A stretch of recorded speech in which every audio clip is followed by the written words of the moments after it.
Детския отбор и младшата възраст на Локо Мездра започнаха с победи първия пролетен кръг от първенствата в зона Враца. Двата тима от школата на железничарите се наложиха над връстниците си от Ботев Враца. Срещите на терена с изкуствена настилка бяха наблюдавани от новоизбрания селекционер на юноши към БФС Ивайло Аспарухов. Бившият треньор на Беласица Петрич ще избира талантите от северозападна България за националните гарнитури. В първия двубой децата на Локо Мездра записаха успех с 2-0. Домакините имаха превъзходство през целия двубой и изпуснаха редица положения още през първото полувреме. Резултата бе открит в началото на втората част. В 41-та минута след центриране от ъглов удар, защитникът Християн Димитров с глава се разписа за 1-0. В 57-та минута резултата стана 2-0, когато останалият непокрит Марио Иванов отбеляза с хубав прехвърлящ удар. До края двата тима не успяха да стигнат до нови попадения.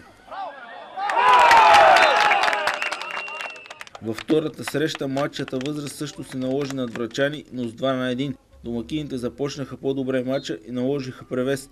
В 20-та минута Иван Христов с добър изстрел от фал оцели напречната града. В 31-та минута направили отличен дебют Цветан Цеков напредна сам към наказателното поле и с точен шут по край страничния стълб вкара за 1-0. До края на полувремето Цветан Данков пропусна на два пъти за мездренци, а Вилиан Манолов веднъж за врачани. Втората част започна с нов гол във вратата на гостите. След центриране от пряк свободен удар, Красимир Семенов от няколко метра с глава вкара за 2-0.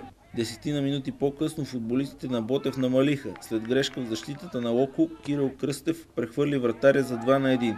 В 64-та минута Еделин Цветков получи червен картон за нарушение срещу откъсващия се Владимир Найденов.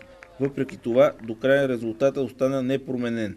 След двубойте стана ясно, че по пътя след стадиона автобусът на врачани е бил замерен с камъни. Едно от стъклата на возилото на гостите е било счупено. Във временното класиране при децата Локо Мездра са втори на 3 точки от Ботев Козлодуй. При младшата Ботев Враца и Локо Мездра са начело с равни точки.